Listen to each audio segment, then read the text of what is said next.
الحمد لله رب العالمين، والصلاة والسلام على أشرف الأنبياء والمرسلين وعلى آله وصحبه أجمعين.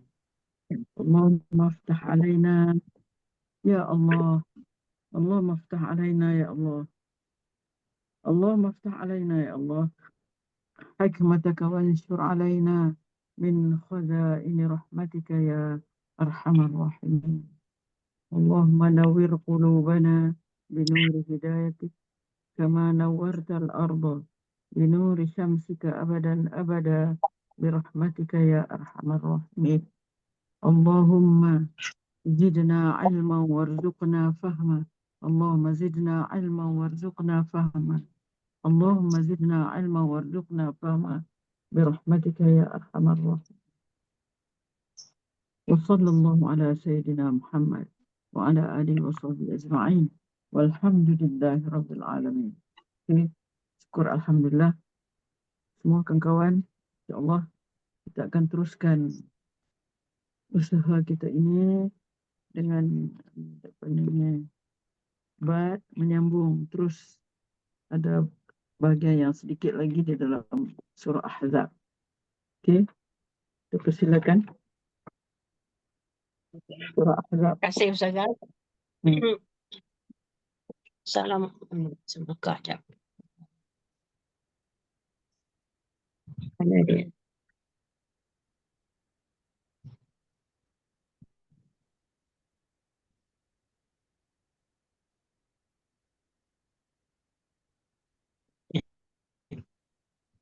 Terima kasih Ustazah. Selamat petang sahabat-sahabat sekalian. Di petang ini saya akan sambung pada ayat 53. Ya, dari 53 hingga 73. Dia semua 73 ayat. Jadi saya akan mula ini pada ayat 53. Jadi saya baca dulu ayat 53. Ya ayyuhallazina amanu la tadkhulu buyutan nabiyyi illa an yu'zana lakum ila ta'amin ghayra nadhirina inahu walakin idza du'itum fadkhulu fa idza ta'imtum fantasiru wala mustaqsina li hadith. Inna dzalikum kana yu'dil nabiyya wa idza sa'altum yu'dil nabiyya fayastahyi minkum wallahu la yastahyi minal haqq wa idza sa'altumuhunna mata'an fas'aluhunna min wara'i hijab. Dzalikum atharu liqulubikum wa qulubihin wa ma kana lakum an tu'zu rasulallahi wa la an tankihu azwajahu min ba'dihi abada. Inna dzalikum kana indallahi azima. In tubdu syai'an aw tukhfuhu fa innallaha kana bikulli syai'in alima. 24. Hai orang-orang yang beriman, janganlah kamu memasuki rumah-rumah Nabi kecuali bila kamu diizinkan untuk makan dengan tidak menunggu-nunggu waktu masak makanannya. Tetapi maka masuklah. Dan bila kamu selesai makan, keluarlah kamu tanpa asyik memperpanjang percakapan. Sesungguhnya demikian itu akan mengganggu Nabi. Lalu Nabi malu kepada kamu untuk menyuruh kamu keluar. Dan Allah tidak malu menerangkan yang benar. Apabila kamu meminta sesuatu keperluan kepada mereka, iaitu isteri-isteri Nabi, dan itu lebih suci bagi hatimu dan hati mereka. Dan tidak boleh kamu menyakiti hati Rasulullah dan tidak pula mengahwini isteri-isterinya selama-lamanya sesudah ia wafat. Sesungguhnya perbuatan itu adalah besar dosa di sisi Allah. Jika kamu Sesungguhnya Allah mengetahui.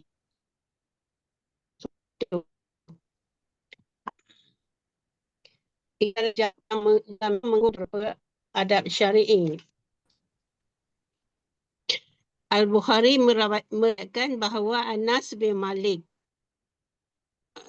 berkata, ketika Rasulullah SAW menikahi Zainab bin Jahsy, beliau mengundang sahabatnya makan-makan. Setelah selesai makan, mereka pun duduk bincang-bincang hingga Rasul SAW siap akan berdiri, akan tetapi mereka tidak juga berdiri. Tak kala beliau melihat seperti itu, Rasulullah pun berdiri dan diikuti oleh sebahagian yang hadir. Tetapi 3 orang lainnya masih duduk bercakap-cakap. Lalu Nabi berkehendak untuk masuk kamar sedangkan orang-orang itu masih tetap duduk. Lalu mereka pun berdiri dan pergi. Maka aku mengabarkan kepada Nabi bahawa mereka telah pergi. Maka datanglah Nabi sampai beliau masuk kembali. Aku pun masuk dan Rasulullah memasang hijab antara aku dan beliau. Itu ayat 54.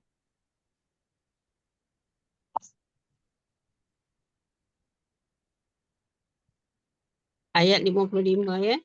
La alaihinna fi abaihinna wala abnaihin wala ikhwanihinna wala abnai ikhwanihin wala abnai akhwatihinna wala nisaihin wala ma malakat aimanuhun wattaqina Allah innallaha kana ala kulli syai'in syahida. Tidak ada dosa atas isteri-isteri Nabi untuk berjumpa tanpa tabir dengan bapa-bapa mereka, anak-anak lelaki mereka, saudara lelaki mereka, anak laki-laki dari saudara laki-laki mereka, anak laki-laki dari saudara mereka yang perempuan, perempuan-perempuan yang beriman dan hamba sahaya yang mereka miliki. Dan bertawakallah kamu, hai isteri-isteri Nabi, kepada Allah. Sesungguhnya Allah Maha menyaksikan segala sesuatu. Ketika Allah Subhanahu wa ta'ala memerintahkan isteri-isteri beliau untuk berhijab dari laki-laki asing, Allah Subhanahu wa ta'ala menjelaskan bahawa tidak wajib berhijab terhadap kerabat-kerabat mereka, sebagaimana orang-orang yang dikecualikan olehnya. Ini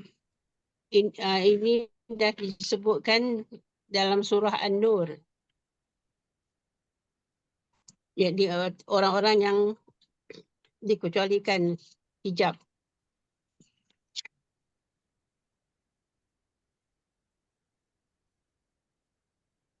Yang dimaksudkan dari ayat ini adalah bahawa Allah Subhanahu wa ta'ala mengabarkan kepada hamba-hambanya tentang kedudukan seorang hamba dan nabinya di sisinya di alam atas langit, iaitu Allah di sisi para malaikat muqarrabin dan para malaikat pun berselawat kepadanya. Kemudian Allah telah memerintahkan penduduk alam bawah iaitu bumi untuk mengucapkan selawat dan salam kepadanya agar menyatu antara pujian penghuni alam atas dan alam bawah seluruhnya. Sesungguhnya Allah mengabarkan bahawa Dia berselawat kepada hamba-hambanya yang beriman di dalam firman-Nya yang tadilah Ahzab ayat 41-3 kita dah baca dulu.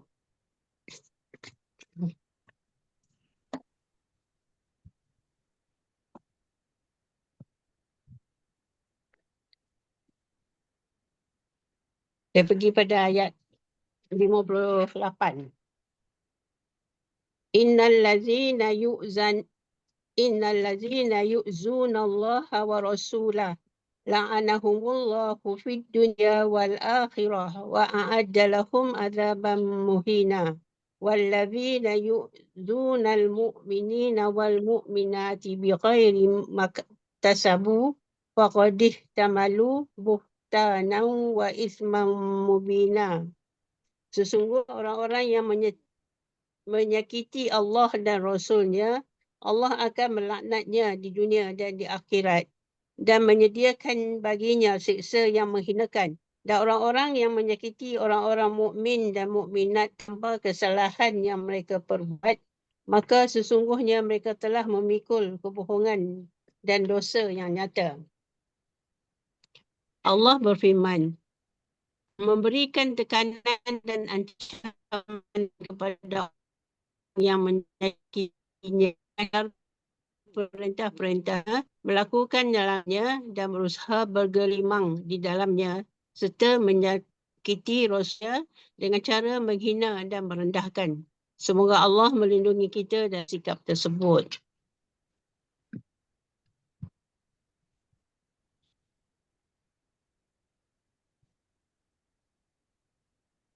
Allah berfirman, anak Adam menyakitiku, dia mencela masa padahal akulah masa dan di mana aku mempergantikan malam dan siangnya.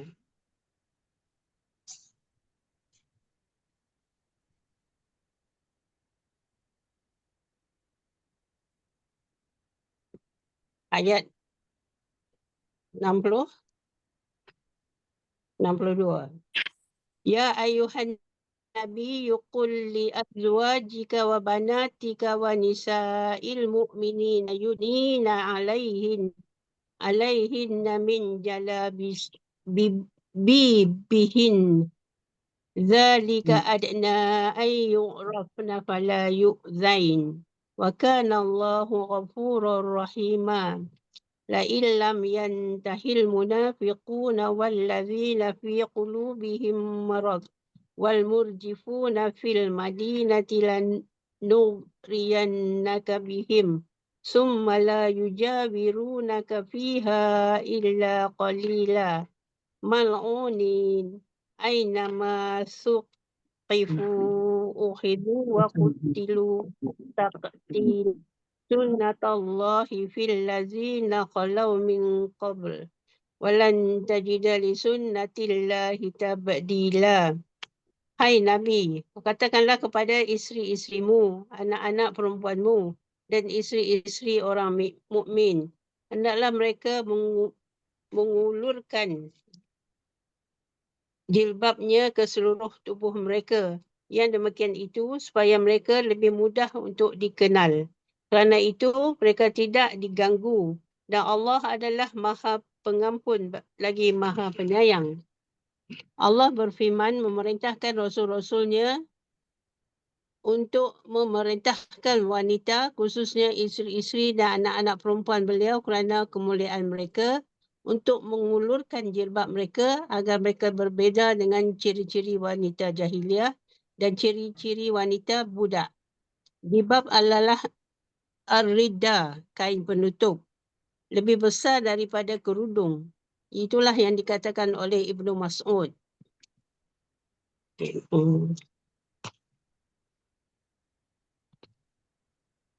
pergi pada ayat apa ya? Ayat apa ni?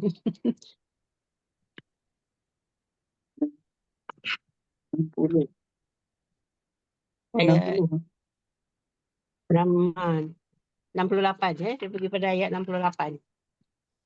Yas'alukan nasu anis sa'ah qul innama ilmuna indallah wa ma yudrika la'alla sa'ata takunu qariba innallaha la'anal kafirina wa a'adda lahum sa'ira khalidina fiha abada la yajiduna waliyan wala nasira yawma tuqallabu wujuhuhum finnar يقولون يا ليتنا أطعنا الله وأطعنا الرسول وقالوا ربنا إنا أطعنا سادتنا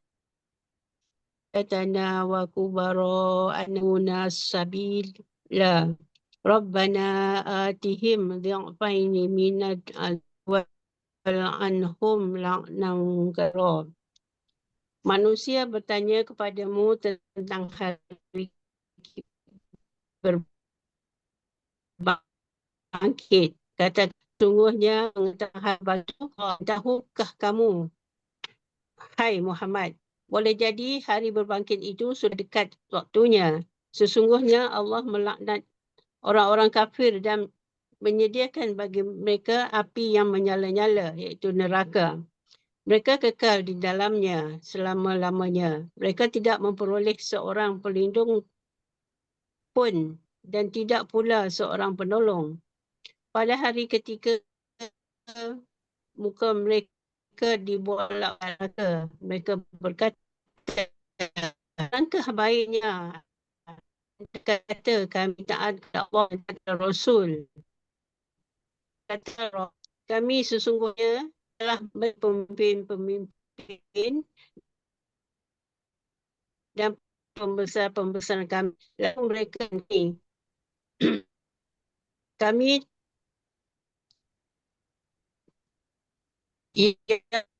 kami timbal kepada kutuk mereka dan Allah firman mengabarkan untuk Rasulullah bahawa ia tidak tahu terjadinya hari. Jika manusia bertanya tersebut, dia juga memberikan petunjuk untuk menyatakannya ke Allah. Bagaimana Allah Ta'ala di dalam roh Arab atau Qur'an. Sedangkan ayat ini Madinah itu tetap berlangsung, yakni menyerahkan ilmu tentangnya kepada Rabb yang menetapkannya. Akan tetapi Allah mengabarkan kepada Nabi Muhammad SAW bahawa peristiwa itu telah dekat. Bagaimana Allah Ta'ala berfirman. Dan tahukah kamu, hai Muhammad, boleh jadi hari berbangkit itu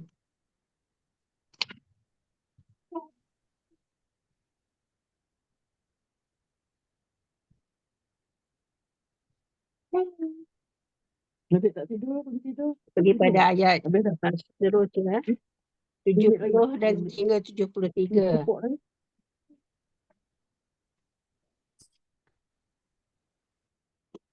Ya ayyuhallazina amanu taqullaha qawlan sadida yuslih lakum wa yaghfir lakum dzunubakum wa man yuti'illaha wa rasulahu faqad faza fawzan 'azima. Hai orang-orang yang beriman, katakanlah kamu kepada Allah dan katakanlah perkataan yang benar. Nescaya Allah memperbaiki bagimu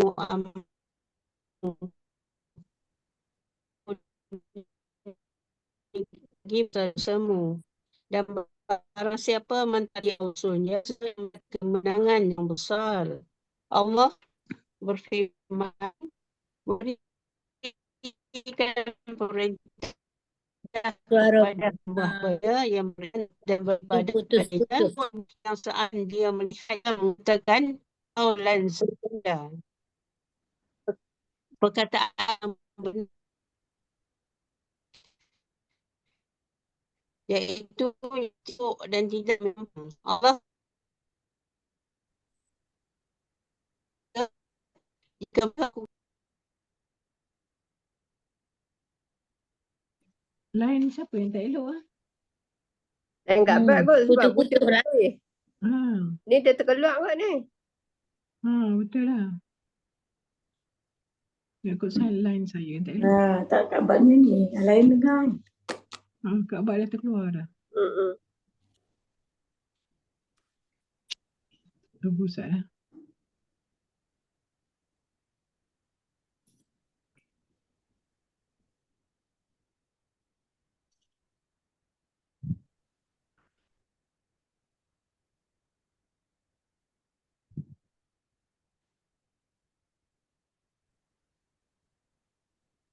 Mana dia? Mana dia? Aku tak dapat masuk ke ni? Lain kat rumah kita orang ada masalah lah dah tiba rasanya. Oh ya ke? Satu line dengan Kak Fahal? Sebab akak bunyi pun kejap masuk, kejap tak, kejap dengar macam. Oh, ada kot yang ada orang bawa rumah kat situ Ada kot. Takut dia tertap kat yang Dia putus-putus. Muka Kaabah pun kita nampak macam tu kan. Apa? dia berhenti sekejap. Jadi itulah Dia, akak punya pun putus-putus. Ni tak ada ni, Kaabah dah terkeluar. dah terkeluar dah ni. Dapat dah keluar. Rasanya lah sebab saya pun nanti macam dah lain dah nak apa ni. Dah hilang-hilang. Gambar. Tadi dah hilang sekerat, masuk balik. Dah 2 Ha, ha. kali dah masuk. Pun keluar masuk. Okay, so kita nak buat apa ni? Kita sambung. Oh, Ustazah Ustazah? nak sambung penerangan? Sambung. Saya dah sambung. Sebenarnya Kak Bak sedar tak dia terkeluar tu.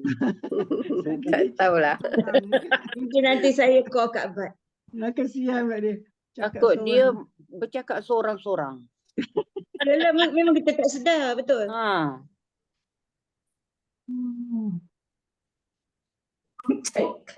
Fat, saya nampak Kak Asnah Talib punya baju hospital punya sign. Tengok Hospital. Ish. Saya kau Tapi nampak hijau. tu saya nampak tempat landing helikopter, helipad kan. Juga. Hijau. Hijau. Dia kata dia Dia dihubungi. Oh. tak boleh. Maknanya line dia out terus. Selamat. Makna lain dia. Lain. Sebab ini pun nak hujan nampak kita orang ni. Nak hujan ni nampak ni. Macam lah jauh menang tempat Kita pun nak hujan. Terang Tak tantang hujan ni. kok. Lain dia tak elok pasal nak hujan. Bau redup. Menduk je. Menduk okey. Tempat kita orang dah hujan yang oi. Lain logong pun. Mereka orang soleh, hujan sampai dulu. Dia cakap lah sebab akak nampak macam kita tak ada Sebab- rumah macam dengar bunyi tapi tak tahu hujan ke tak tengok Nak tengok kan Angin Ada- Jalan rumah ni, jalan rumah sebelah surau. Kak Pah kalau nak basuh kain pun sempat kering lagi Kak Pah. tak apa. Panas kat luar tu. Ya. Bahang. Yo, Sebab ada dengar Ustazah. bunyi tapi tak tahulah kena keluar lah juga nak tengok. Ustazah nak sambung penerangan? Ustazah Ustazah ada sama. sambung. Kita tengok sebenarnya ayat-ayat ni memang berat lah. Memang berat. Kita patut ulas betul-betul kan satu-satu. Jadi contohnya lah kita ambil satu. Ayat yang ke-51, 56 rasanya. 56. Ini selalu kita dengar. Inna Allah wa malaikatahu yusalluna ala nabi. Ya ayyuhalladzina amanu sallu alaihi wa sallimu taslima. Yang bermaksud sesungguhnya Allah dan para malaikatnya. Inna Allah, sesungguhnya Allah wa malaikatahu dan para malaikatnya yusalluna ala nabi. Mereka bersalawat ke atas Nabi. Yusalluna ala nabi. Allah, malaikat, selawat ke atas Nabi. Apa makna salawat Allah dan malaikat? Apa makna salawat Allah? Apa makna salawat malaikat ke atas Nabi? Kemudian ayat itu diakhirkan dengan suruhan ya ayyuhalladzina amanu sallu alaihi wa sallimu taslima. Wahai orang-orang beriman, selawatlah ke atasnya dan ucapkanlah selamat sejahtera wa sallimu taslima. Salawat Allah. Inna Allah wa malaikatahu yusalluna ala nabi. Bagaimana Allah? Apa makna salawat Allah? Istilah salawat di sini asalnya dari lafaz as-salah. Jadi maknanya memberi di sini as-salah terbit yang kalau salawat tu datangnya daripada Allah artinya Allah beri rahmat kepada Nabi. Allah beri rahmat kepada Nabi. Jika salawat itu terbit daripada malaikat, artinya malaikat minta ampun untuk Nabi. Inna Allah wa malaikatahu. Sungguh Allah dan malaikatnya bersalawat ke atas Nabi. Bagaimana salawat Allah?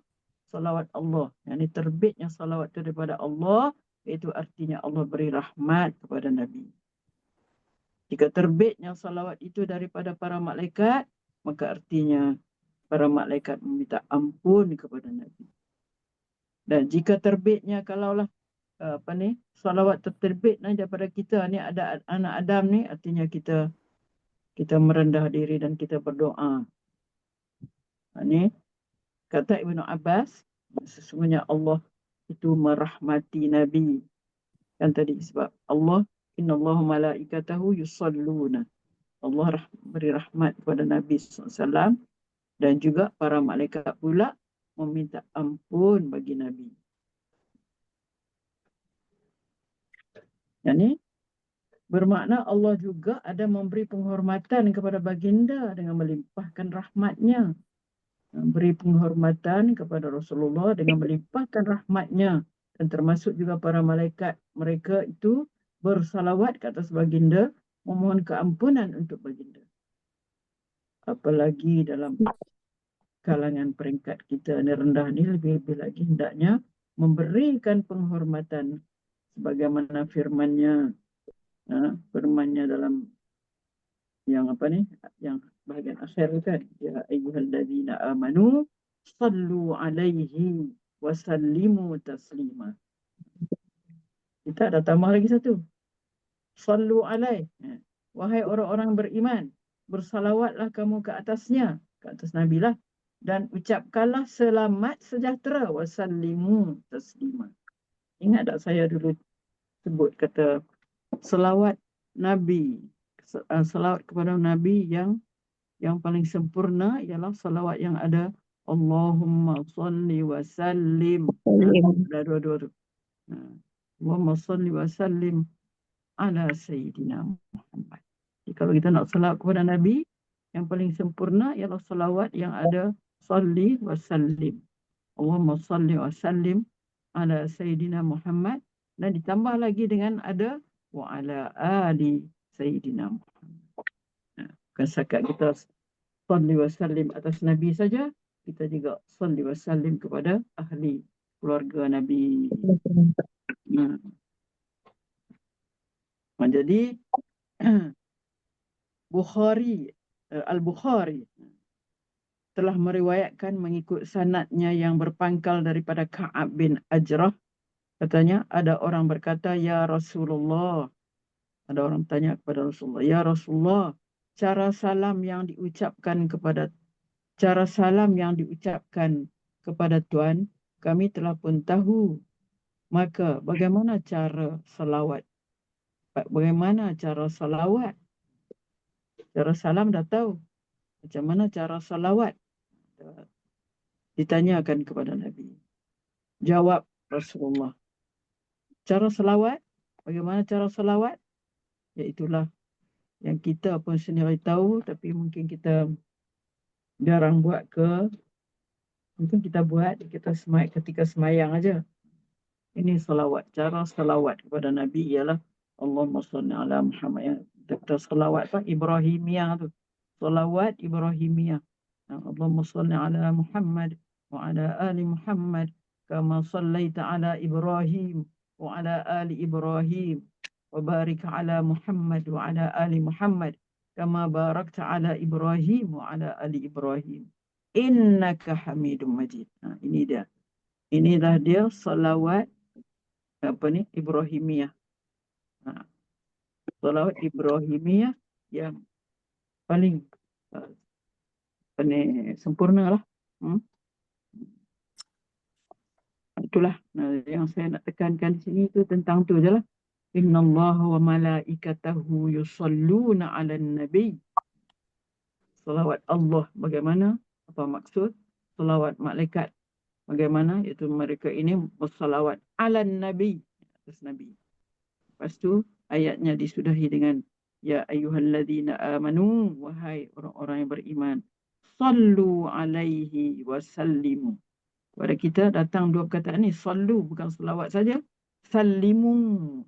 Kena ada Allahumma salli wa sallim ala Sayyidina Muhammad wa ala ali Sayyidina Muhammad. Itu yang kita faham bahawa salawat yang paling sempurna untuk Nabi kita ialah yang ada sallimu taslima. Sallu alaihi wa sallimu taslima. Okey. Setakat tu dulu. Kita tengok lagi apa yang ni. Sangat menariklah, banyak benda-benda yang kita perlu jelaskan kan. Contoh macam dari segi apa tadi? Segi aurat lah. Kita yudnina alaihinna min jalabibihinna tu ayat berapa tu? Itu pun satu kan.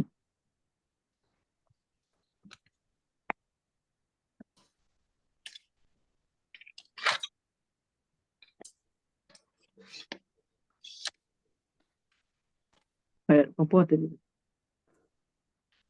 Ayat 62. 62 kan? Kak Bat dah masuk balik dah. Tadi tak putus, tak Masalah. perasan. Oh, saya tahu Kak Bat tak perasan lah.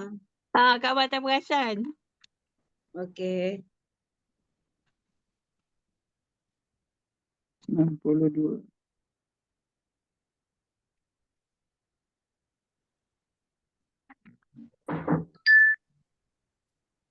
Mana dia ni? Ketiga. Sambung sikit Ustazah, boleh tak tentang selawat tu? Ya? Sambung sikit je.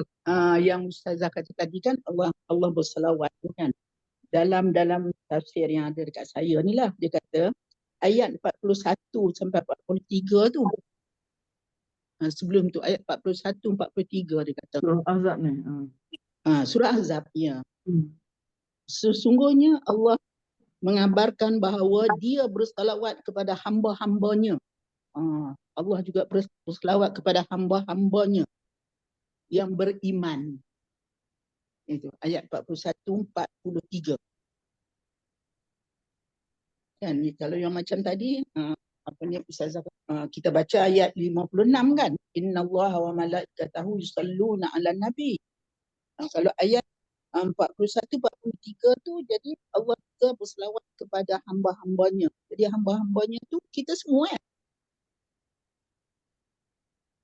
So di sini. Ya ayyuhallazina amanu zkurullaha zikran katsira wasabbihu bukratan wa asila. Huwallazi yusalli 'alaikum wa malaikatuhu yukhrijukum minaz zulumati ilan nur wa kana bil mu'minina rahima. Ya?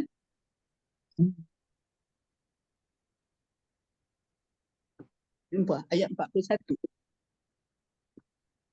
Ada tak? Ya. Surah Ahzab.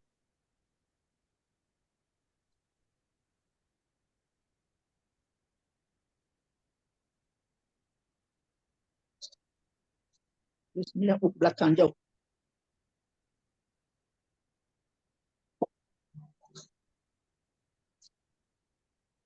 Al-Quran muka surat 423.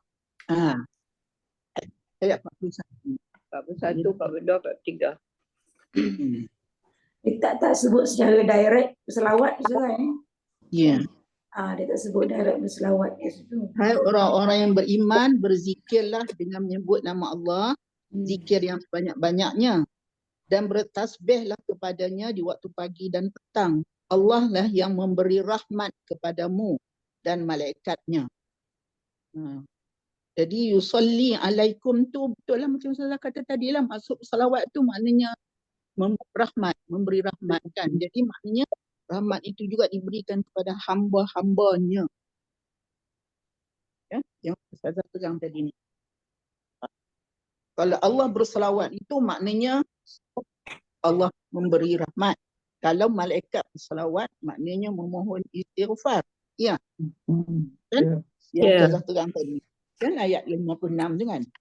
Tapi dalam ayat 41-43 tu, 41 hingga 43, Allah juga berselawat kepada hamba-hambanya. Jadi berselawat Allah tu iaitu memberi rahmat, mengeluarkan mereka daripada zulumat ila nur. Wa kana bil mu'minina rahima. Betul?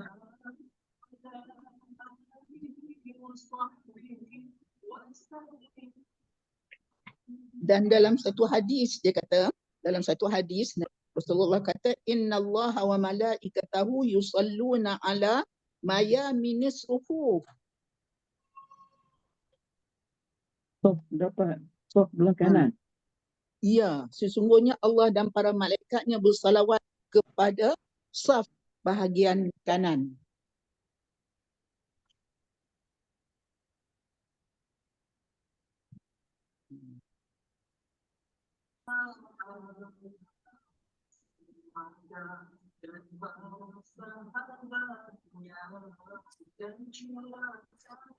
Putus ke?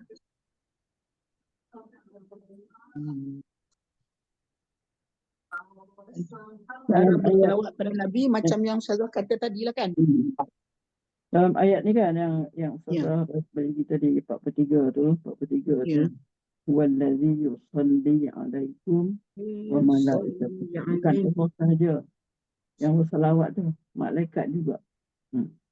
Wallazi yusalli alaikum wa malaikatuhu. Wa malaikatuhu tu dia atas kepada domir yang fa'il yang ada dalam yusalli. Ni Allah yusalli wal malaikatu yusalli aidan. Mana? Allah dan malaikatnya. Wallazi yusalli alaikum wa malaikatuhu. Jadi malaikat pun bersalawat juga. Allah bersalawat atas kamu dan malaikat juga bersalawat atas kamu. Dengan makna itulah. Beri rahmat lah. Yang dia kata Allah bersalawat tu maksudnya di situ memberi rahmat kan. Sebab Ustazah kata tadi rahmat kan. Kalau Allah bersalawat tu maknanya Allah memberi rahmat. Kalau malaikat bersalawat tu maknanya dia memohon ampun. Jadi di situ maknanya Allah memberi rahmat kepada hamba-hambanya kita lah dah. Dan malaikat pula memohon ampun untuk kita lah kan. Supaya Allah mengeluarkan kita daripada kegelapan kepada cahaya. Jelas lagi lah kan. Okey. Okey, sambung.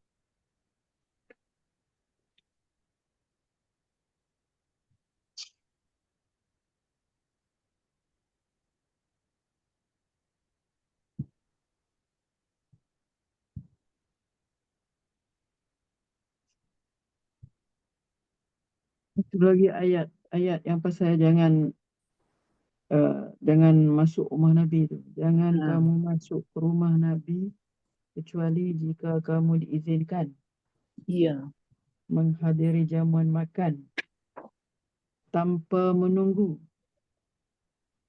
Illa an yu'zanalakum ila ta'amin ghairi nazirin, tanpa menunggu. Ghairi nazirina ila, tanpa menunggu. Tanpa menunggu makanan itu masak untuk dihidangkan. Saya teringat dulu duduk masa belajar kat Mesir kan. Dan kita ni maklumlah, kita duduk luar negeri, kita jadi hubungan kita rapat lah antara kita kat sana. Jadi kawan-kawan tu kadang-kadang pergi rumah, ziarah rumah kita. Dan itulah, lepas tunggu sampai masak makanan baru mereka balik. Itu maknanya ini menunjukkan Al-Quran ni mengajar kita adab lah, adab. Kalau kita jemput untuk pergi makan tu tak apalah. Tapi kadang-kadang tak jemput pergi lepas tu tunggu lama. Tunggu sampai malam. Lengkap balik tidur kan. Semua orang duduk di luar negeri tahulah macam mana kan. Kami pun jadi kat luar macam negeri tu kat dulu. tu Kalau adab. embassy panggil kan, embassy panggil sampai malam. Itulah. Sampai itulah kita kata mengganggulah ni kan. Kalau Rasulullah di sini mengganggulah dia punya zalikum kana yu'zin nabi. menyakitkan Nabi. Tapi Nabi tu malu, fayastahi minkum. Nabi malu. Lalu nak suruh balik. Silakan suruh balik yang malu. Dia Tak malu. tergamak kan. Macam Tak ya. terima. Lepas tu nak hidang pun mungkin tak banyak kan. Ada makanan ada pun tak banyak. Subhanallah kan. Tapi Allah la yastahi minal haq. Allah tidak malu daripada menyatakan kebenaran. Masa Kanada dulu sahur dengan ni, buka dengan sahur dekat. Ya. Jadi buka puasa pukul 9:30 malam. Sahur pukul 2 dah kena tu. Tak nak balik. Sampai sahur. Sampai sahur. Tapi memang dia sediakan makan untuk sampai sahur lah. Macam tu lah. Tapi kadang macam ni bukan selalu. Kalau nak buat negeri tu sesekali berkumpul macam tu kan. Tapi kalau ceritanya sampai sahur tu. Siang tak makan lah. Itulah. Tapi budaya kita pula kalau pergi rumah orang lama tak pergi, jangan balik, makan dulu. Macam mana tu? Tak apalah. Itu dengan kebenaran Itu, kita. Tak itu apalah. dia izinkan dia yang melawa kita kan. Kalau ajak ikhlas tak apa, jangan kokok bunga-bunga bahasa. Mana Kali kita kita tahu ikhlas tak ikhlas beria-ria. Kenanya pula yang datang tu betul bendoi kan. Okey, tunggu lah. Bawa pula ramai. Bawa pula ramai. Ramai pula Allahumma kan. Ada Jauh-jauh sekali-sekali. Lagi satu adat kita kat sini lah Zazan nak tanya juga. Kita dah tahu kata rumah jumpa datang 2:30 kan. Pukul 1. Kita kena datang awal kan. Tapi dia kata kat sini jangan datang awal. Datang kalau pukul 1 kita sampai. Kadang kita datang 12:30 dah sampai. Orang kabut lah. Orang rumah serba salah. Betul. Duduk jauh sikit dah Tak tu. boleh Pukul lah 1 baru masuk. Duduk jauh sikit pukul 1 baru masuk. Sepatutnya gitu. Tapi orang kita ni tak tahu nak kata lah bagi bahasa ke, nak tolong hidang ke apa ke, tak tahulah. Tapi biasanya kita memanglah 15 minit pun dah ada dah. Orang rumah tu kadang baru nak tacap-tacap ke atas siap. Patut tak boleh lah kan. Kalau ikut sini lah dia kata jangan awal kata kalau pukul 1 lah, kok 1 minit pun okey lah, but not macam 12:45, 12:30 dah ada. Kadang 12:30 dah ada. Yang kita pun kelang kabut lah. Kan kita tengok kan ada hadis yang mengatakan adab bertandang rumah orang pun ada adab juga kan. Masa-masa tertentu jangan datang rumah orang. Makan tengah hari, time orang makan, janganlah kita bertandang rumah orang. Orang sedia untuk anak beranak je, datang kita pula menggelabah pula tuan rumah tu. Stok banyak tak apa.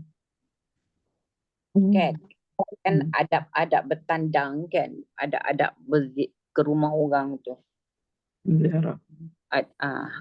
Ada 2-3 adab, tapi yang masa makan itulah yang ingatnya.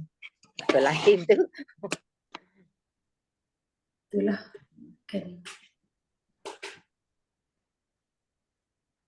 Tapi cerita dalam Quran ni dah lama kan, dulu. Maknanya benda ni sama sekarang. Benda ni sama je. Macam mana yang diceritakan dalam Quran dulu.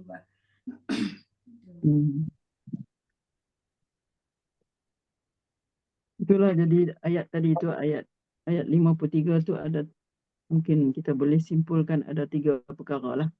Pertama, la tadkhulu buyutan nabi illa an yu'zana lakum ila ta'amin ghairi nadhirin ina, sampailah kepada zalikum kana yu'zin nabi fayastahi minkum wallahu la yastahi minal haq. Okey, sampai sekat tu.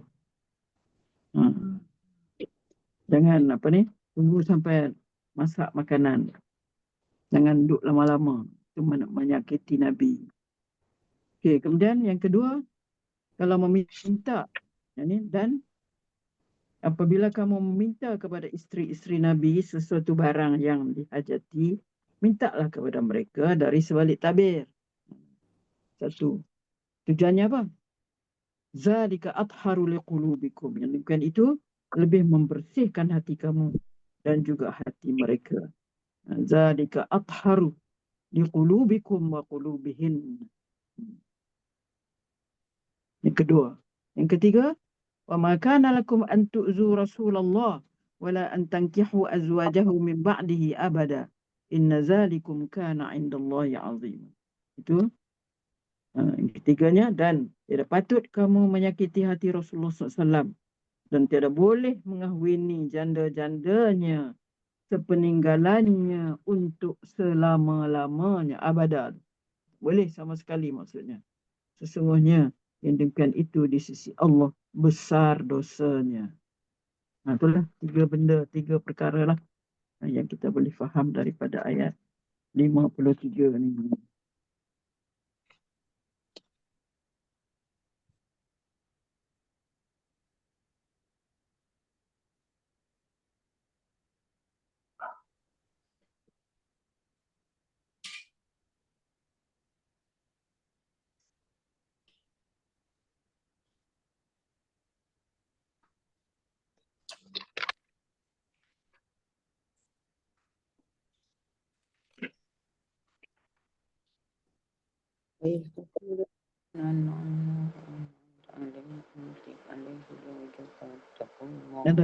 Ada ni lagi kalau kita parti-parti banyak lah benda yang kita boleh.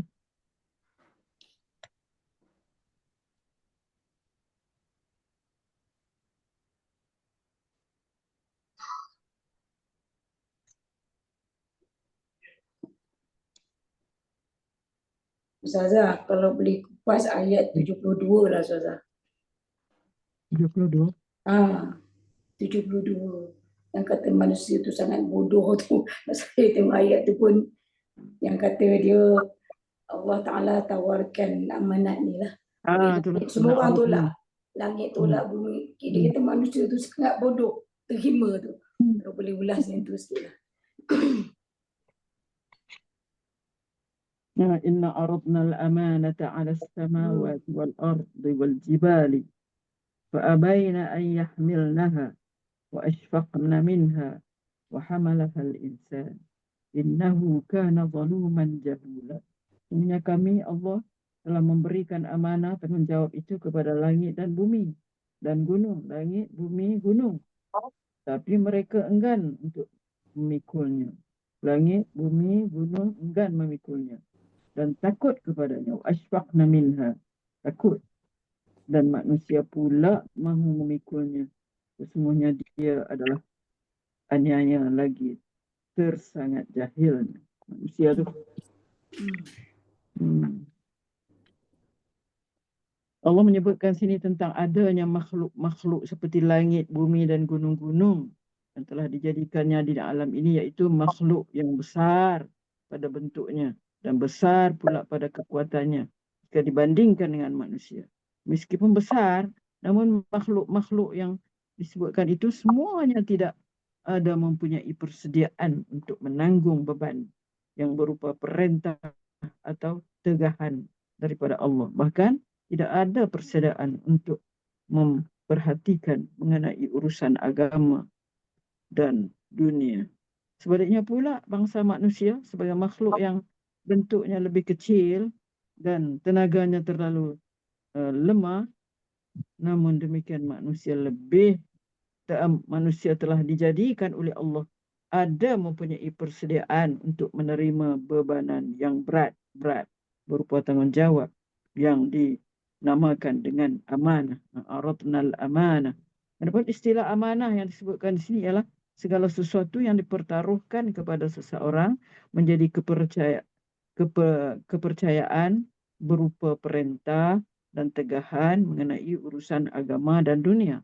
Dan yang dimaksudkan juga dengan amanah pula ialah bebanan dalam segi keagamaan seperti sembahyang, puasa, zakat, haji, bercakap benar, menjelaskan hutang, menyukat dan menimbang dengan cukup, bahkan anggota badan dan kehormatannya hendaklah digunakan sesuai dengan maksud ia dijadikan dan lain-lain perkara lagi. Maka dia dinamakan amanah kerana dia merupakan kewajipan-kewajipan yang ditetapkan oleh Allah kepada orang-orang mukallaf sebagai suatu amanah yang mesti dipikul dengan patuh dan taat. Begitu pula orang-orang mukallaf itu diperintahkan supaya memeliharanya untuk ditunaikan, sedikit pun tidak boleh menyalahinya. Tadi telah dinyatakan bahawa manusia itu telah dijadikan oleh Allah ada mempunyai persediaan untuk menerima bebanan, iaitu tanggungjawab yang berupa amanah. Namun demikian, amanah yang diterimanya itu oleh setengah manusia telah diabaikannya sehingga ia berlaku aniaya terhadap dirinya dan bertindak secara jahil terhadap perintah Tuhannya. Mengapakah manusia yang ada mempunyai persediaan untuk menerima bebanan itu, sesetengahnya telah mengabaikannya? Hal ini tidak lain kerana pada diri manusia itu terdapat naluri atau pembawaan suka marah yang mengakibatkan ia berlaku aniaya dan zalim. Begitu juga ingin menurut kemahuan nafsu syahwanya yang mengakibatkan ia jahil untuk mengambil tahu dan memperhatikan terhadap kesudahan sesuatu perkara. Oleh itu Allah bebankan kewajipan-kewajipan agama kepadanya, maka bebanan-bebanan itulah yang menjadi pengekang dari mengikuti berterus-terusan kehendak nalurinya yang tidak terbatas agar tidak celaka. Itulah apa yang ada dalam buku tafsir ini, penjelasan tentang ayat tadi tu.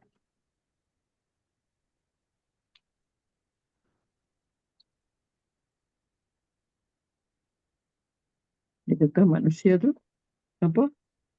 Akhir tu manusia tu adalah sesungguhnya dia manusia itu adalah aniaya lagi tersangat jahilnya. Maka kalau dia buat menyalahi apa yang dia tahu, yang dia tu ditaklifkan dengan perintah-perintah Allah. Tapi kalau dia buat lain daripada tu, maksudnya dia menganiaya diri dia lah. Dan menyebabkan dia jahil ni makna bebal lah. Makna dia tahu kata benda tu dia kena buat tapi dia tak buat.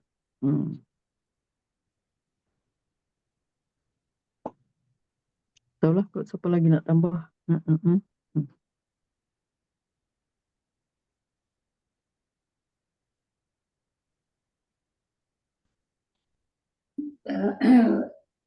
Apa ni, maknanya langit, bumi, gunung ganang, bukit semua tu tak ada akal lah, tak berakal, tak macam dia kan. Tapi ayat tu lah dia memang kalau ikut ayat ni memang Allah Ta'ala ni tawarkan pada makhluk-makhluk lain ni kan sebelum ditawarkan kepada macam mana? Kalau ikut ayat macam tu kan? Ya. Tapi pasal dia kata innahu kana zaluman jahula tu. Kita baca itu kita kata bodohnya, jahilnya, buat apa kita pergi ambil, buat apa kita pikul. Kalau ikut hidung tu, itu agak berat ayat tu disebut.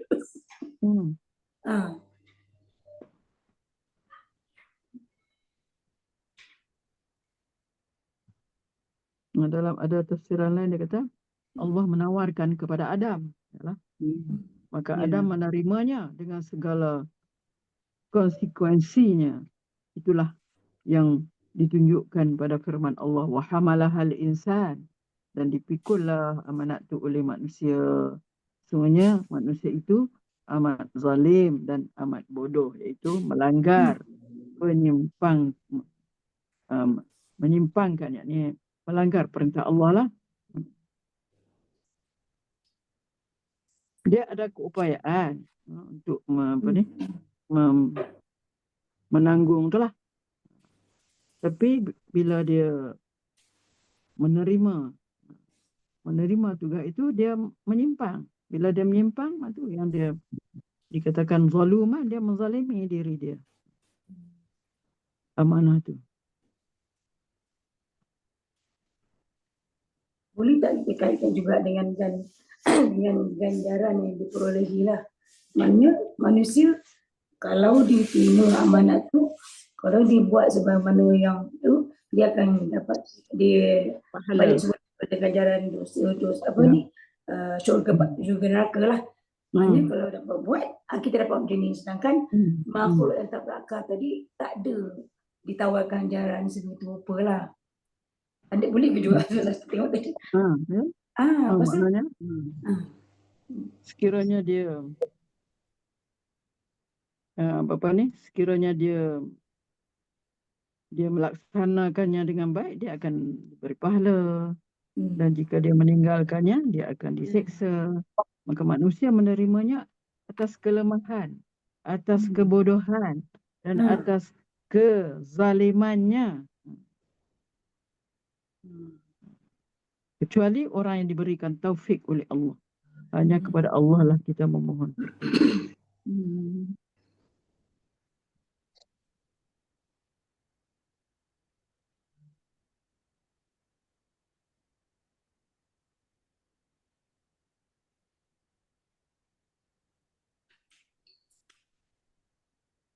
boleh terima langsung.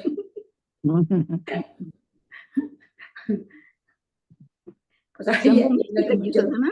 Sambung sikit lagi yang Datuk Faridah tanya tadi tentang amanah tu kan. Kan? Kalau ikut dalam ni tambah ni dalam tafsir yang dikatakan oleh ditafsirkan daripada Ibnu Abbas. Ibnu Abbas kata yang dimaksudkan dengan al-amanatah tu adalah ketaatan. Taat yang ditawarkan kepada mereka sebelum ditawarkan kepada Adam. Kan Syazah kata tadi kan, Tuhan tawarkan pada Adam, sebelum pada itu dia tawarkan kepada langit dan bumi. Tapi mereka tidak menyanggupinya, tak sanggup. Ketaatan yang jadi makna amanah itu ialah taat. Ya.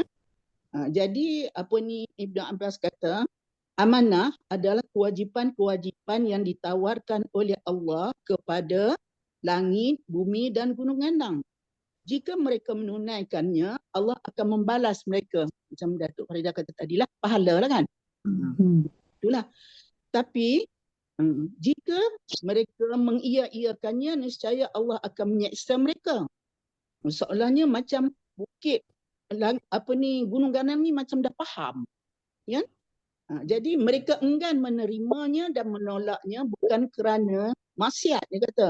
Bukan kerana maknanya tak nak terima tawaran itu, tetapi kerana takzim, menghormati agama Allah kalau mereka tidak mampu menunaikannya. Itulah maksud dengan amanah tu. Kalau ikut dalam riwayat Ibnu Abbas, dia kata amanah itu adalah ketaatan. Ya, tapi bila Tuhan tawarkan kepada Adam, Adam terima. Jadi atas sebab itulah Tuhan sambung lagi ayatnya, wa hamalahal insan. Jadi Adam terimalah, kita kata di situ, innahu kana zaluman jahula.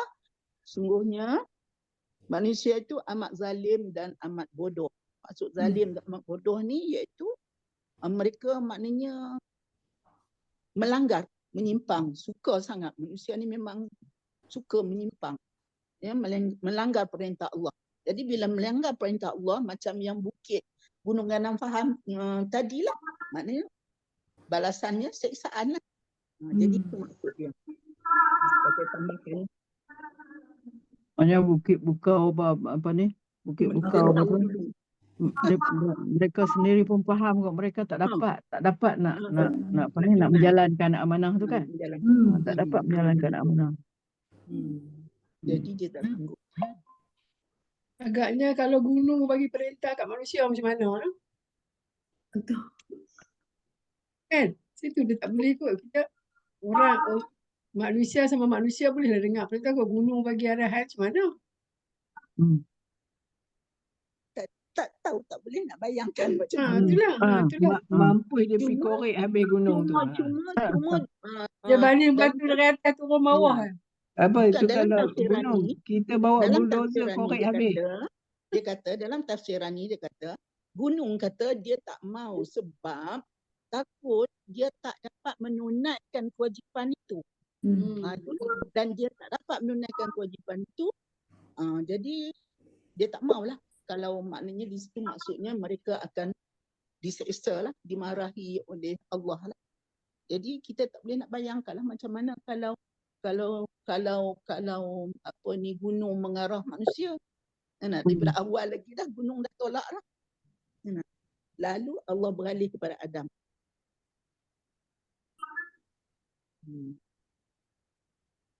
Rasanya Adam ni tak ada pilihan kot. Lepas Adam siapa lagi Allah nak suruh? Kena terima. Kau tak ada pilihan. Memang makhluk yang berakal cuma manusia yang Allah ciptakan. Mungkin Allah pun nak menunjukkan begini agaknya. Sebab bukit, gunung gandang apa semua tu. Apa ni, langit bumi semua tu besar-besar. Besar-besar, makhluk yang besar-besar.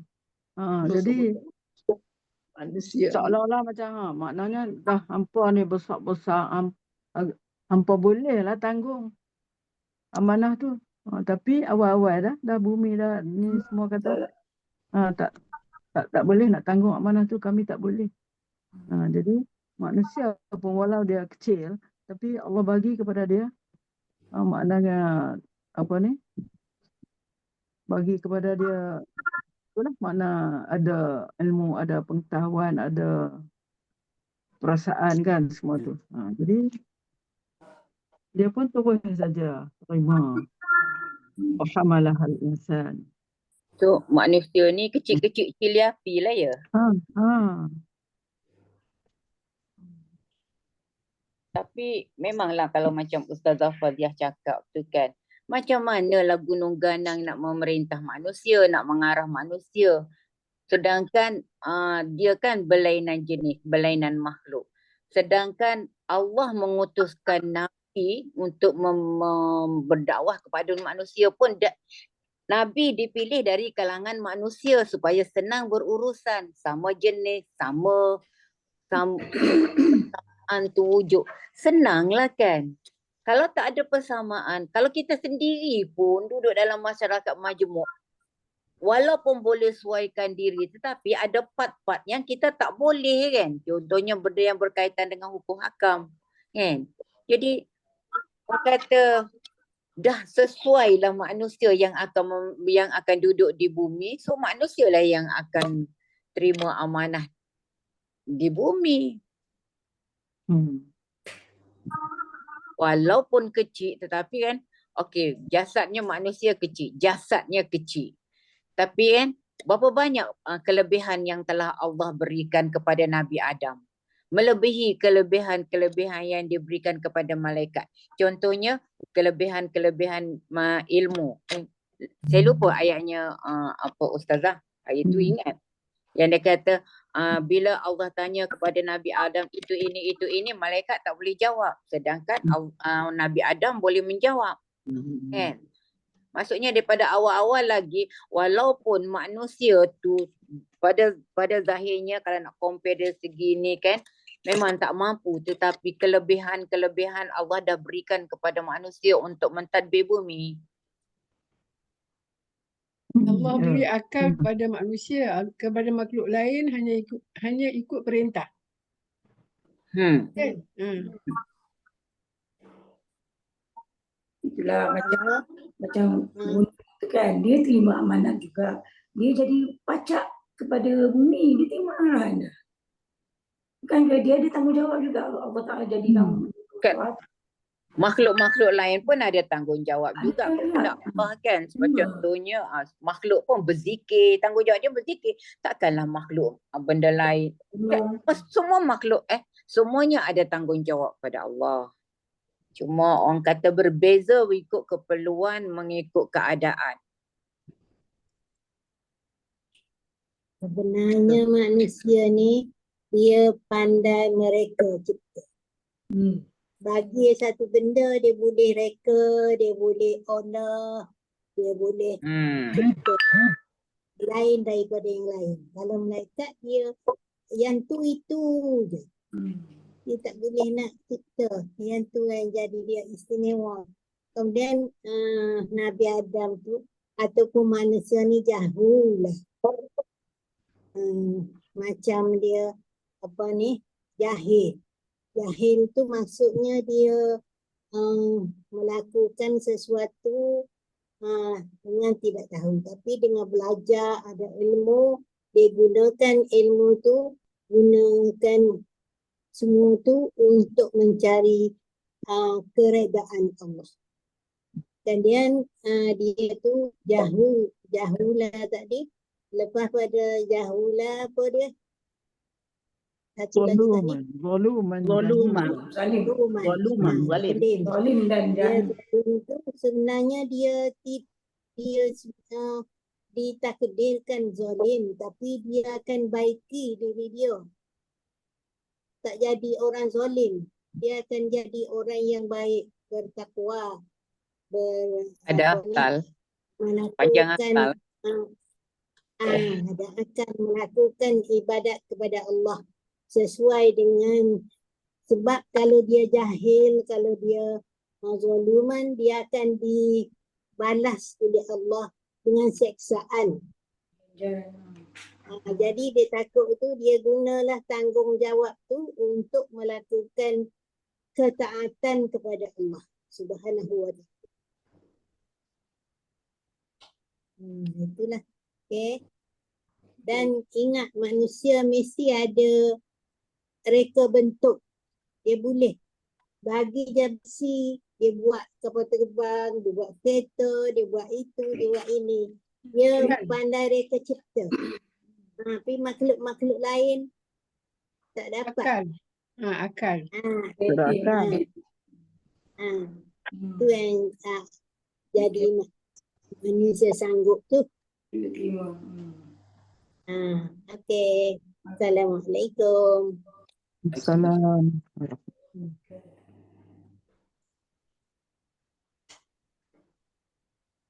Okay, Ustazah. Nampak je lah sikit. Kalau baca ayat sekali, kita kata bodoh benar. Kalau kita tengok sekali lalu kan, bodoh benar kita ni. Orang lain tu lah kita biar-biar kan. Adalah dia punya penjelasan situ. Manusia berani lah. Berani melakukan suatu benda. Dan dia tahu ujung jatuh. Kalau buat begini, begini. Kalau buat begini, begini. Jadi itulah. Ya. Okey.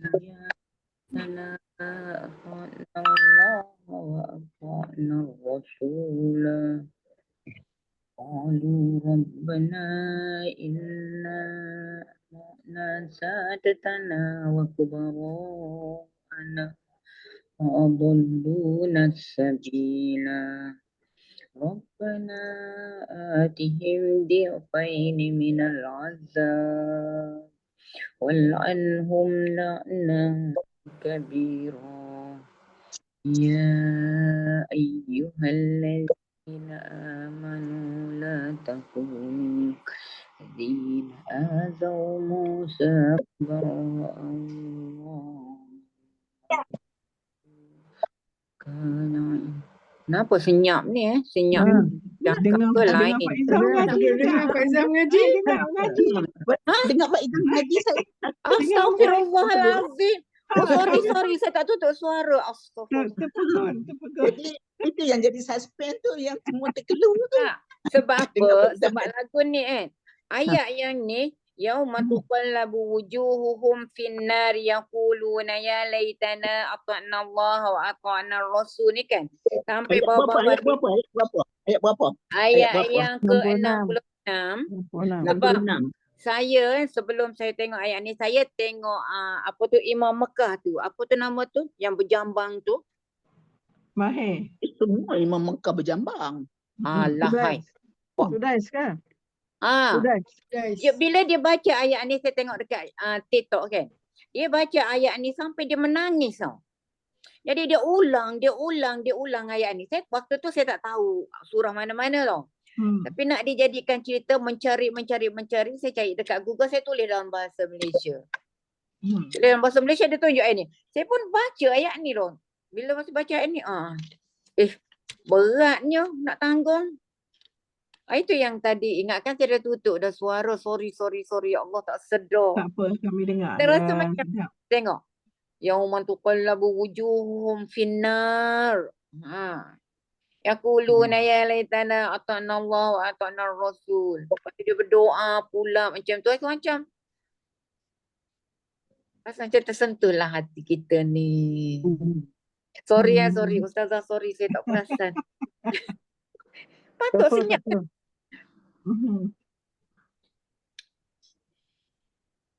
Ini yang ayat apa Izzah sebut tadi tu, itulah mengenai ada ditanya manusia tentang bila akan berlaku kiamat ni. Jadi Allah ajar kepada kita. Bila ada orang tanya itu, kita kata ilmuha indallah. Ilmuha indallah. Qul innama ilmuha indallah. Wa ma yudrika la'alla as-sa'ata takunu qariba. Tak siapa.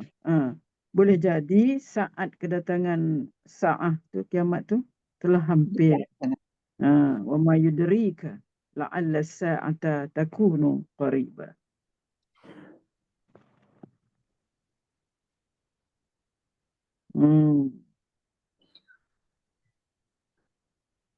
Kemudian kita tengok di sini ayat 60, ayat 63, 61 disebutkan hal keadaan mereka nanti di akhirat, dan sebelum itu akan datanglah hari kiamat di mana orang-orang telah menanyakan kepada Rasulnya, bilakah datangnya waktu dan saat kiamat? Orang-orang yang menyekutukan, ini orang yang syirik, menanyakan dengan cara mengejek lah. Ayat 63 Ustazah. Kan? Ayat 63. Yas'alukan nasu anis sa'ah. Cara ni tanya tu cara mengejek lah. Mana kita nak datang kiamat bila lagi. Jadi orang-orang yang menyekutukan, yakni orang yang syirik, menanyakan dengan cara mengejek. Orang-orang yang imannya palsu, munafik lah. Sebelum ni pun ada cerita tentang orang munafik, menanyakan dengan cara mengajak bertengkar. Dan orang-orang Yahudi serta Nasrani menanyakan dengan cara hendak menguji. Dia ada 3 golongan sini. Nasrani, Yahudi Orang-orang sebab dia tahu benda yang sama kan. Orang dia nak syirik uji tanya lah. mengejek. Orang munafik tanya dengan nak mengajak bertengkar. Dan orang-orang Yahudi serta Nasrani menanyakan dengan cara hendak menguji. Menguji Rasulullah lah untuk mengetahui adakah Nabi SAW tepat menjawab dengan jawapan seperti yang disebut dalam kitab Taurat. Sebab dia orang dalam kitab Taurat, dia pandu dengan kitab dia lah, bahawa pengetahuan tentang kiamat hanya terserah kepada Allah. Dalam Taurat pun ada sebut dah. Al-Muha indallah juga. Bahawa pengetahuan tentang kiamat hanya terserah kepada Allah semata-mata. Atau Nabi Muhammad SAW akan menjawabnya dengan jawapan yang lain. Maka Allah mengajarkan supaya sebut qul innama ilmuha indallah. Itu hanya ilmunya, yakni pengetahuan mengenai kiamat itu Allah saja yang tahu. Sama ada para malaikat yang hampir kepada Allah dan para nabi yang menjadi utusan Allah, tidak ada yang mengetahuinya. Malaikat pun tak tahu, sedangkan malaikat dan nabi pun tak tahu yang hampir dengan Allah. Tak siapa memberitahukan engkau, wa ma yudrika. Tak siapa yang memberitahukan engkau, ma yudrika. Ma tidak siapa, yudrika memberitahu engkau. La'alla as-sa'ata takunu qariba. Boleh jadi kiamat itu kedatangannya telah hampir. Allah menolak dengan keras kalau ada siapa saja yang dapat memberitahukan waktu dan saatnya kiamat itu tiba. Tetapi bolehlah diberitahukan. Boleh jadi kiamat akan terjadi tidak berapa lama lagi. Setakat kata gitu ya tak apalah. Yang kata, oh kiamat ni 2 tahun lagi, 3 tahun lagi. Kalau setakat kata la'alla as-sa'ata takunu qariba, okey boleh. Dia Bandingkan sebut ayat tahun pula tu. Tahun-tahun sekian. Berapa tahun, berapa tahun-tahun kali sekian. tahun dah. Tak jadi pun. Tak Kan? jadi-jadi pun kan. Kemudian ayat 63 ada pada ayat 63 itu tadi wa may yudrika la'alla as-sa'ata takunu qariba. Inna Allah la'anal kafirin wa a'adda lahum sa'ira. Jadi ayat yang dibaca tadi merupakan ancaman kepada golongan orang-orang yang suka mengejek-ngejek minta disegerakan turunnya siksaan, atau golongan yang suka mengajak bertengkar, dan golongan yang hendak menguji kebenaran tadilah.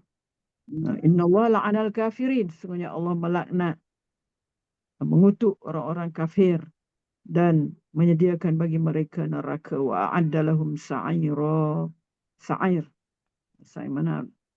Neraka yang menyala-nyala ni. Khalidina fiha, mereka akan tinggal kekal di dalamnya. La yajiduna waliyan wala nasira, tidak memperoleh pemimpin dan tiada pula pembantu. La yajiduna waliyan wala nasira. Ayat ini Allah menerangkan keadaan orang-orang yang bertanyakan tentang kiamat dan mereka yang mengingkarinya pula, iaitu sesungguhnya Allah melaknat dengan menjauhkan orang-orang yang kufur itu dari rahmatnya dan dari segala kebaikan di dunia ini. Di samping itu, disediakan pula untuk mereka neraka sa'ir yang membakar dan menjadi tempat siksaan yang berkekalan di negeri akhirat. Khalidin itu kekal lah. Sedangkan mereka tidak akan memperoleh pemimpin yang akan menyelamatkan mereka. La yajiduna waliyan. Ada pemimpin yang akan menyelamatkan mereka dari siksa neraka atau mendapat penolong. Wala nasira, atau mendapat penolong yang akan melepaskan dari hukuman. Sebagaimana yang pernah dilakukan di dunia oleh mereka yang pandai membuat tipu hela. Yauma tuqallabu wujuhum finnar, pada hari akhirat maka mereka dibalik-balikkan. Macam kita bakar ikan, balik-balikkan dalam neraka. Mereka berkata, aduhai, ya laitana. Kita jumpa banyak dalam Quran. Ya laitani, ya laitana. Itu makna aduhai. Tanda penyesalan ni. Tanda penyesalan ni, aduhai. Alangkah baiknya kalau pada masa lepas, dulu. Alangkah baiknya dulu kalau aku ni Allah dan Rasul. mentaati Allah dan mentaati Rasul. Sebab apa dah? Menyesal kemudian tak guna lah, kan? Ya laitana. Alangkah baiknya kalau kami dulu duduk dunia dulu ni taat kepada Allah dan taat kepada Rasul. Taatlah buat taat yang betul-betul lah. Kita buat sesuatu dengan bersungguh-sungguh, dengan hati yang penuh ikhlas. Kita buat dengan bersungguh-sungguh dan kita ingin nak memperelokkan amalan-amalan kita, memperbanyakkan amalan-amalan kita sebab nak pergi ke as-sa'ah tu lah, ke hari akhirat tu, hari perhitungan itu. Jadi maknanya hukuman pada hari kiamat itu ada bermacam-macam. Di antaranya ialah si penjinayah daripada golongan orang-orang kafir itu, mukanya akan dibakar dengan api neraka. Lalu dibalik-balikkan. Muka dahlah dibakar dengan api neraka. Kemudian dibalik-balikkan, tuqallabu wujuhahum. Seperti memanggang daging yang dibalik-balikkan di atas api agar masaknya menjadi rata.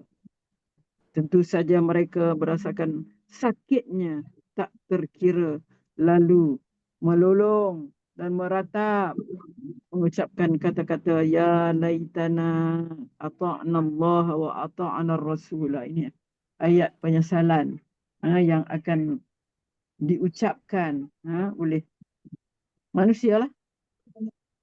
Dan ni minta jauh lah, ya Allah, minta jauh. Na'udzubillah. Aduhai, alangkah baiknya kalau pada masa lepas tu, di dunia dulu tu, kami mentaati Allah dan mentaati Rasul. Tapi apalah gunanya menyesal kemudian. masa yang lepas tak akan kembali lagi. Bandingan ayat ini samalah dengan ayat 27 dalam surah Furqan. Yauma ya'addu zalimu ala yadayhi. Ya'addu. Pada hari itu, pada hari kiamat tu, orang-orang yang aniaya, orang yang zalim, orang yang aniaya ni maknanya dia buat dosa lah. Dia aniaya diri dia buat dosa. Dia akan menggigit jarinya. Ya'addu zalimu ala yadayhi. Kita ambil perkataan tu. Adda ya'uddu tu makna gigit. Gigit jari. orang zalim tu gigit jari. Apa makna gigit jari tu? Asal menyesal lah. Ya'addu zalimu ala yadayhi. Ya'addu. Adda ya'uddu. Hari itu orang zalim akan menggigit jari dia. Aduhai, dia kata apa? Yaqul ya laitani ittakhaztu ma'ar rasulis sabila. Wahai, alangkah baiknya kalau pada masa lepas di dunia dulu tu saya mengikut jalan Allah bersama Rasul. Ittakhaztu ma'ar rasulis sabila. Yauma ya'addu zalimu ala yadayhi. Ambil perkataan tu. Kita akan menyesal sambil menggigit jari lah. Dan juga seperti firman Tuhan dalam ayat 2 surah Al-Hijr yang berbunyi rubama yawaddul ladzina kafaru law kanu muslimin. Boleh jadi orang-orang kafir itu bercita-cita supaya menjadi orang-orang Islam. Cita-cita ajalah, tak guna dah. Nyesal kemudian tidak guna. Begitu juga wa qalu rabbana. Sambung ayat tu lagi kan? Ayat tu lagi kan? 56, 67. Qalu rabbana, mereka kata lagi. Rabbana inna ata'na sadatana wa kubara'ana fa adalluna as-sabila. Dan mereka berkata lagi, wahai Tuhan kami, sesungguhnya kami telah mengikuti tuan-tuan, bos-bos dan pembesar-pembesar kami, lalu kami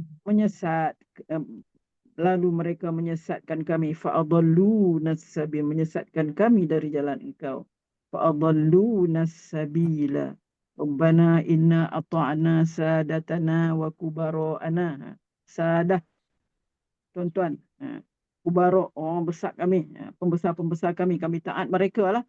Mereka menyesatkan kami. Fa'adalluna, menyesatkan kami dari jalan engkau, ya Allah. Jadi, di sini Allah menyebutkan tentang alasan orang kafir itu mengapa mereka telah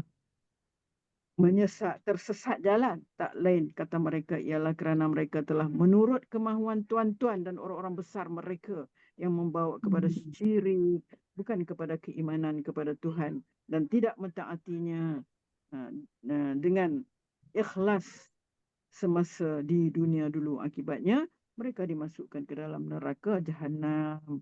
Begitulah caranya hendak mengelak dengan membabitkan kesalahan mereka kepada orang lain dan tidak mahu mengaku kesalahan diri sendiri.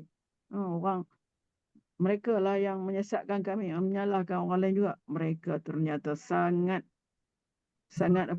geram, lalu menyumpah orang-orang yang menyebabkan mereka dalam sengsara, sebagaimana firman Allah pada ayat ini, Rabbana atihim dhi'afaini minal azab wal'anhum la'nan kabira ni.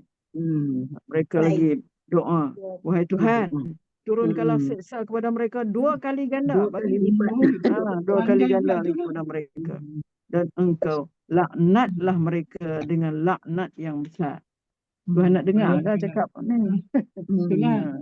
Itu dia orang sekarang dia punya padri-padri tu kafir kan. itulah dia doa. Supaya Allah menimpakan azab. Penyesalannya dan seksa sebanyak 2 kali ganda daripada seksa yang pernah mereka terima kepada pihak yang telah menyesatkan mereka, dan memohon supaya melaknat dengan menjauhkan rahmat dari Allah agar menderita sebesar-besar kehinaan. Baguslah bagi surah ni pada orang kafir kan. Dalam hubungan ini ada sebuah hadis, ada sebuah hadis daripada Bukhari dan Muslim yang diriwayatkan daripada Abdullah bin Umar. Hadis sahih lah ni. Bahwasanya Abu Bakar telah bertanya, ya Rasulullah, ajarkanlah kepada kami satu doa yang akan saya baca di dalam sembahyang. Baginda pun membaca. Kita pun biasa dengar ni. Qulillahumma inni zalamtu nafsi zulman katsira. Zalim kepada diriku banyak sekali aku zalim kepada diriku. Wala yaghfiru dzunuba illa anta faghfirli maghfiratan min 'indik warhamni innaka antal ghafurur rahim. Kalau boleh kita bacalah. Carilah doa. Baca lepas tahiyat akhir tu. Antara doa-doa yang digalakkan kita baca tu. Panggil doa Abu Bakar. Doa Abu Bakar. Abu Bakar yang tadi Nabi tu. Minta kepada Rasulullah tu bagi doa kat dia nak baca dalam semayang. Saya baca di dalam semayang, dia kata. Akan saya baca di dalam semayang. Mengaku kita zalim diri kita dan tak ada yang boleh mengampunkan dosa kita melainkan Allah. Maka hendaklah, ya Allah, ampunkanlah aku maghfiratan min, keampunan dari sisimu, dan kasihanilah aku, innaka antal ghafur. Doa ni kalau kita hayati betul-betul lah, boleh terisak-isak lah. Terisak-isak lah doa. Ketak. Ketak lu susah kan? Ketak. Takut. Kita mengaku ke Allah ni, kita dosa banyak ni, zulman kasir. Mana bila kata zalim pada diri, zulman kasir, banyak buat dosa lah tu, banyak buat dosa. Okey. Satu lagi Ustazah tu kan, yang tadi kan, aku kata inna ata'na sadatana wa kubara'ana. Kata oleh Tawus ni, dia kata riwayat oleh Ibnu Hakim, sadatana tu pembesar. Kubara'ana tu para ulama. Saya pun terlintas bila Datin Fadilah kata tadi kubara tu. Macam itulah, rahib-rahib tu kan, kan rahib-rahib yang bawa penyelewengan dalam agama Nasrani tu kan. Tu rahib. Kalau kita sekarang ni guru ajaran sesat, boleh tak? Itulah. Sebab itu kita jangan berguru dengan seorang. Kita kena berguru ramai. Betul. Kita kena ajak orang untuk guru, patuh dekat dia. Last sekali. Tak masuk. Kita kena berguru secara terbuka. Tak taksub betul, tak menutup dunia kan? Secara terbuka. Betul. Barulah kita boleh mendapat ketepatan ilmu tu. Kalau kita berguru pada seorang, guru tu dia berguru dengan siapa pun kita tak tahu. Entah dia berguru seorang-seorang, dia lah hadis kata berguru seorang-seorang macam Mula-mula elok tak guru tu, lama-lama dia kena ni juga no. Dah kena pelik pula. Dah ujung-ujung pelik. Ya Allah. Itulah. Kalau macam di sini mungkin tafsirnya boleh macam Datin Fadilah katalah kan, para rahib kan. Padri-padri itu. Jadi dia apa yang duk selewengkan ajaran Injil je kan. Injil tu. Kalau gitu kan yang ayat ni kan, sadatana wa kubara'ana wa iblis wal jin. Jangan tambah ayat. Ayat Quran. Memang confirm dah dia mengajak kita. Besok dia lepas tangan. Kan? Dah.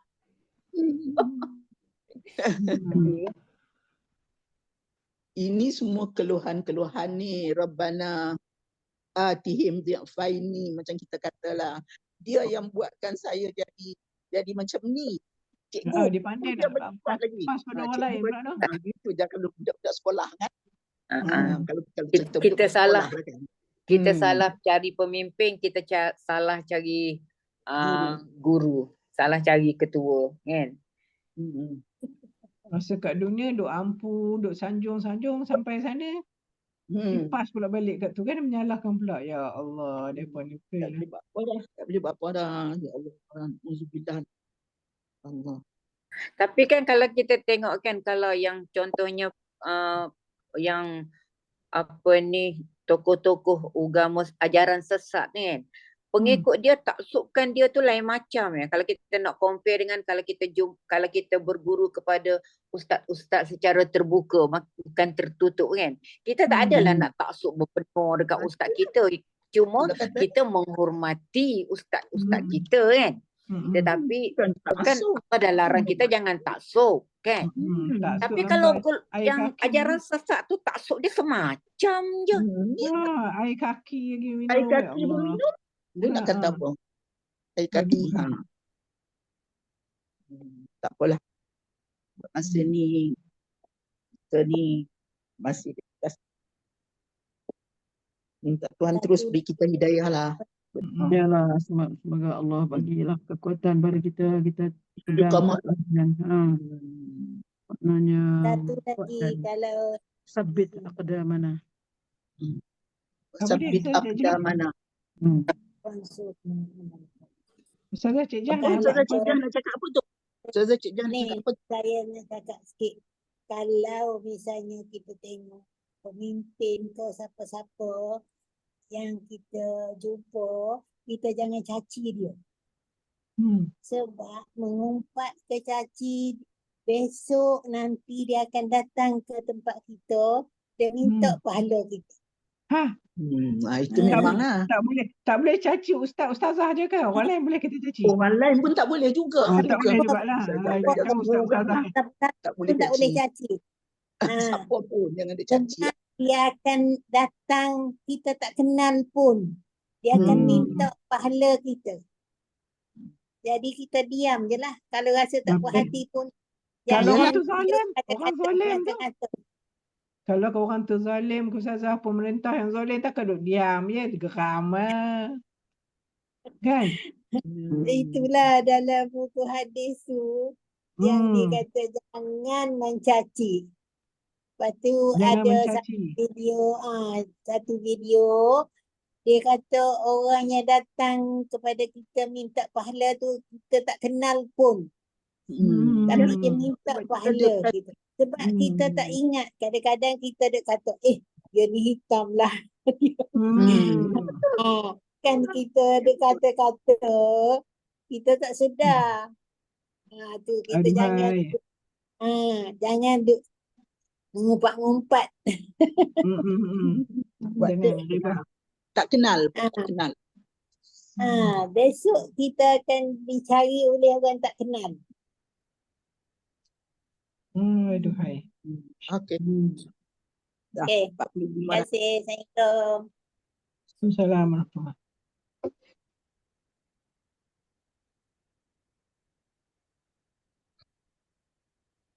Itulah kita ikut satu hadis Nabi tu. Kita ni sebab binasa kita ni lidah kita ni.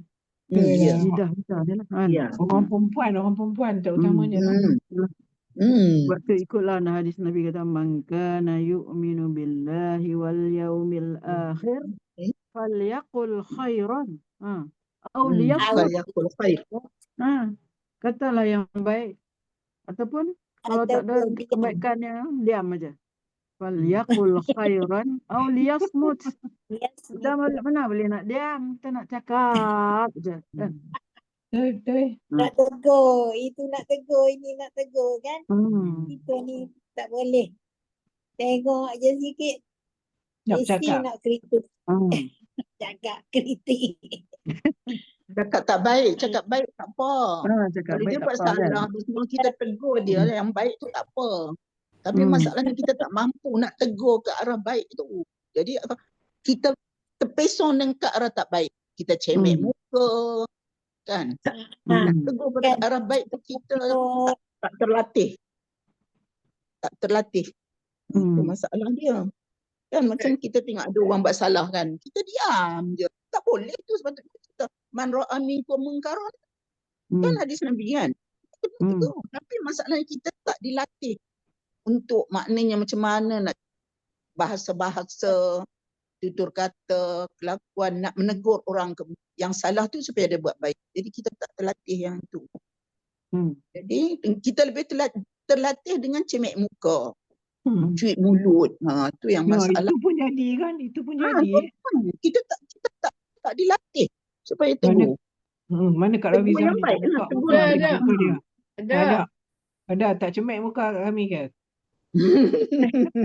Sama kita terlawak je tu. Ada insurans kadang. Tak ada insurans. Tak ada insurans. Betul takut lah. Kalau boleh tak tak usahlah lebih-lebih kan. Kok kata melawak pun, melawak tu tak digalakkan juga kan Ustazah kan. Nambah-nambah juga tu, nambah-nambah. Ya. Lagi sedap. Bagi sedap. Melawak tu asam garam lah, tapi terlebih asam, terlebih garam tak sedap. Kan? Asalnya. Okey, Kok Farah. Dah 45 dah. 450 dah. 450 dah. Okey, baca doa kau nak. Ya. أعوذ بالله من الشيطان الرجيم بسم الله الرحمن الرحيم الحمد لله رب العالمين والصلاة والسلام على أشرف الأنبياء والمرسلين وعلى آله وصحبه أجمعين.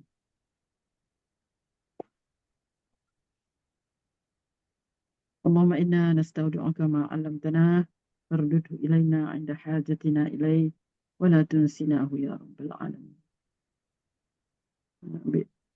Asmaul Husna ya Alim, wahai zat yang maha mengetahui, wahai zat yang maha mengetahui.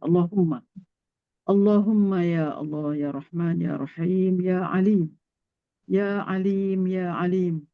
Allahumma anfa'na bima 'allamtana wa 'allimna ma yanfa'una wa zidna 'ilman. Alhamdulillah ala kulli hal wa na'udzu billahi min 'adzabin nar. Allahumma akhrijna min zulumatil wahm وأكرمنا بنور الفهم وافتح علينا بمعرفة العلم وحسن أخلاقنا بالحلم وحسن أخلاقنا بالحلم وحسن أخلاقنا بالحلم وسهل لنا أبواب فضلك وانشر علينا من خزائن رحمتك يا أرحم الراحمين. اللهم إنا نسألك بلاغة فهم النبيين وفصاحة حفظ المرسلين وسرعة إلهام الملائكة المقربين. أكرمنا يا أكرم الأكرمين وصلى الله على نبينا رسولنا ونورنا بمحمد وعلى آله وصحبه وسلم. يا الله يا الله يا الله يا عليم يا عليم ya Alim. Wahai Allah yang maha mengetahui, wahai Allah yang maha mengetahui. Ya Allah, berikanlah manfaat atas ilmu yang telah Engkau ajarkan kepada kami, dan ajarkanlah ilmu yang bermanfaat bagi kami, serta tambahkanlah ilmu untuk kami, ya Allah. Segala puji bagi Allah atas segala keadaan, dan kami memohon perlindungan kepada Allah dari siksa neraka. Ya Allah, keluarkanlah kami dari kegelapan sangkaan waham, dan muliakanlah kami dengan cahaya kefahaman. Ya Allah, muliakanlah kami dengan cahaya kefahaman. Ya Allah, bukakanlah pada kami ma'rifat ilmu, dan perelokkanlah akhlak kami dengan sopan santun. Ya Allah, perelokkanlah akhlak kami dengan sopan santun. Ya Allah, perelokkanlah akhlak kami dengan sopan santun. Mudahkanlah kami memasuki pintu keutamaanmu. Bangkitkanlah semangat kami dari berduka cita akan rahmat-Mu, wahai Zat yang Maha Pengasih, yang Maha Penyayang. Ya Allah, sesungguhnya kami memohon kepadamu, sampaikanlah pemahaman sebagaimana para nabi, kefasihan sebagaimana hafalan para rasul, pantas memperoleh ilham sebagaimana para malaikat yang Engkau dekatkan denganmu, ya Allah. Sebagaimana para malaikat yang Engkau dekatkan denganmu, dan muliakanlah kami, ya Allah. Muliakanlah kami, ya Allah. Muliakanlah kami, ya Allah. Wa sallallahu ala sayyidina Muhammad wa ala alihi wa sahbihi ajma'in. Walhamdulillahi rabbil alamin. Taqabbalallahu minkum. Minna wa minkum.